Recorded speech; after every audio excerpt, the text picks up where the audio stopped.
ఒకసారి impulse college యాజమాన్యానికి విద్యార్థులకి యోగా దినోత్సవం శుభాకాంక్షలు తెలియజేసుకుంటూ మీ ఆధ్వర్యంలో ఇంత చక్కని కార్యక్రమం ఏర్పాటు చేసిన ప్రిన్సిపాల్ రామ్ కుమార్ గారికి ప్రత్యేక ధన్యవాదాలు సభాముఖంగా తెలియజేస్తాను.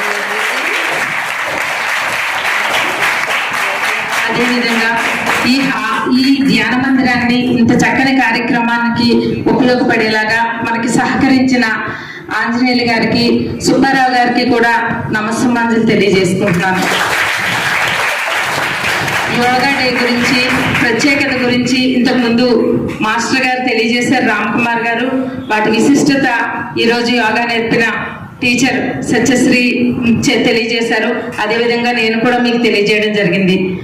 యోగా అనేది మాస్టర్ గారు మీకు నేర్పారు, ఆవిడ అనుసరిస్తున్నారు, మీరు అనుకరించాలని మీ అందరికీ మరొకసారి నేను తెలియజేస్తున్నాను.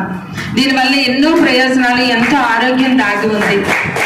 ఇది ఈ రోజు నాడు పుట్టింది కాదు, ఎప్పుడో బుద్ధుడి కాలం నుంచి వస్తున్న ప్రాచీనమైన ఒక ఆరోగ్యం రహస్యాలతో కూడిన ఒక మంచి విజ్ఞానంతో కూడినదే యోగా, ధ్యానం.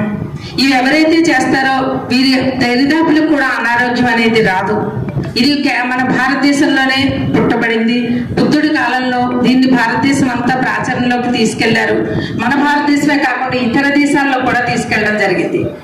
ఆ తీసుకెళ్లి ఇతర దేశాల్లో తీసుకెళ్ళాక చివరికి ఏమైందంటే చిన్న దురదృష్టకరం, మన భారతదేశంలో ఈ యోగా చేయడం, ధ్యానం చేయడం మనం మర్చిపోయాం. ఇతర దేశాల్లో వీటిని పూర్తిగా అనుసరిస్తున్నారు.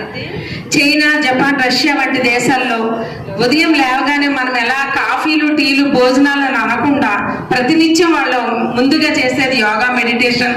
కాబట్టి ఇప్పటికీ వాళ్ళు 110 సంవత్సరాలు ఒక్క ట్యాబ్లెట్ అనేది లేకుండా, ఎటువంటి అనారోగ్యానికి గురి కాకుండా పూర్తి ఆరోగ్యవంతులుగా ఇతర దేశాల వాళ్ళు ఉన్నారు.